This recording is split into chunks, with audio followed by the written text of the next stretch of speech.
Hello les amis, je vous retrouve pour une nouvelle vidéo sur le football européen et la Ligue Europa 2024-2025 et je vais vous présenter le match AZ Alkmaar contre Galatasaray. C'est un match qui a lieu ce jeudi 13 février 2025 à 21 h pour le compte des 16e de finale aller de la Ligue Europa. Alors AZ Alkmaar c'est le 19e du classement de la phase de poule qui reçoit Galatasaray le 14e. Dans cette vidéo on va revenir sur le classement de la phase de poule avec les statistiques des deux équipes. On verra également les résultats de ces deux équipes dans cette compétition ainsi que le classement des meilleurs marqueurs donc de la Ligue Europa 2024-2025. Puis on enchaînera par les 10 derniers résultats de toutes compétitions confondues et les stats d'AZ Alkmaar et de Galatasaray. Et on terminera par les compositions d'équipes et tactiques éventuelles, ce qui nous permettra d'avoir une idée et une tendance à cette rencontre. Alors donc, en phase de poule, il y avait 36 équipes et 8 journées. Les 8 premiers se sont qualifiés pour les 8e de finale. Et donc de la 9e à la 24e place, les équipes jouent des matchs de barrage ou 16e de finale avec des confrontations en fonction des places. 9e, 10e contre 24e, 23e. C'est plutôt équilibré ainsi. Et donc Galatasaray a fini 14e avec 13 points en 8 matchs, 3 victoires, 4 nuls, seulement une défaite, 19 buts marqués, 16 buts encaissés, plus 3 de différence de but. Il y a eu beaucoup de buts avec Galatasaray. Finalement, ils n'ont perdu qu'un seul match. Et ils étaient qu'à un point au final aussi de la 8e place. De son côté, AZ Alkmaar a fini 19e à 2 points de Galatasaray avec 11 points en 8 matchs, 3 victoires de nul, 3 défaites, 13 buts pour, 13 contre, 0 de différence de but et avec seulement un point d'avance sur les premiers non qualifiés, c'était plutôt serré. Au niveau des résultats, AZ Alkmaar a commencé par une victoire contre Elfsborg Boras 3-2, puis ils ont perdu 2-0 à l'Athletic Bilbao, ils ont perdu 1-0 à Tottenham, ensuite ils ont battu Fenerbahçe 3-1, puis ils ont fait un partout contre Galatasaray, ils ont fait 2-2 à Ludogorets Razgrad, ils ont battu l'AS Rome 1-0 et ils ont perdu 4-3 à Ferencváros. De son côté, Galatasaray, il y a eu énormément de buts avec eux.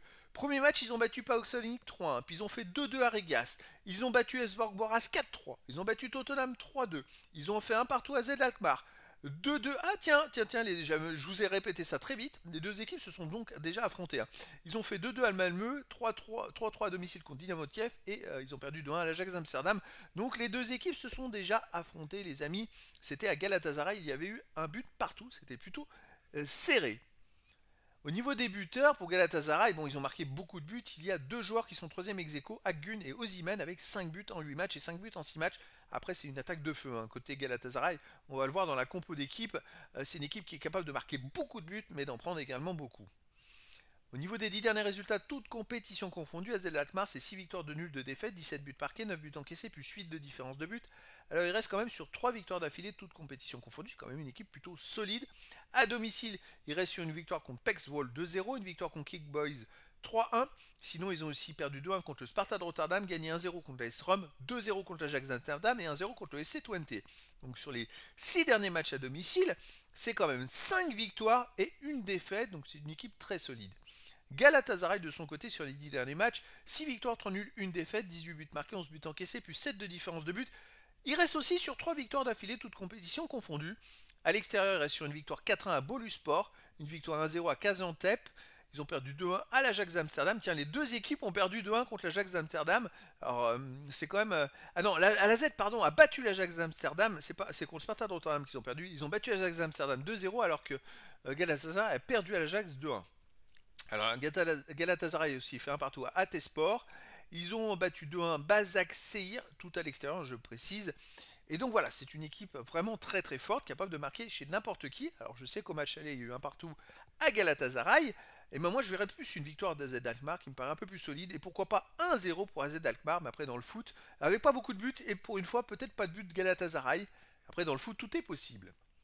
Au niveau des compositions d'équipe et tactiques pour AZ Alkmaar, on aurait du 4-3-3 gardien au du Ruro, défense Cassius, Goss, Decker, Wolf, milieu de terrain Coupe Miners, Mijnans, Klassi, attaquant Poku, Parrot et Lado. Et pour Galatasaray, on aurait du 4-2-3 gardien Guvenk, défense Gelert, Cuesta, Baltassi, Kutlu, milieu de terrain défensif, Ehan, Gabriel Sara, milieu offensif Elie, Gelert, Mertens et Kutuku, attaquant Morata. A priori, Osimhen ne serait pas là, mais quand on voit qu'il y a Mertens aussi et Morata, c'est quand même, ça peut marquer beaucoup de buts normalement, même si je verrai plus la victoire d'Alkmaar.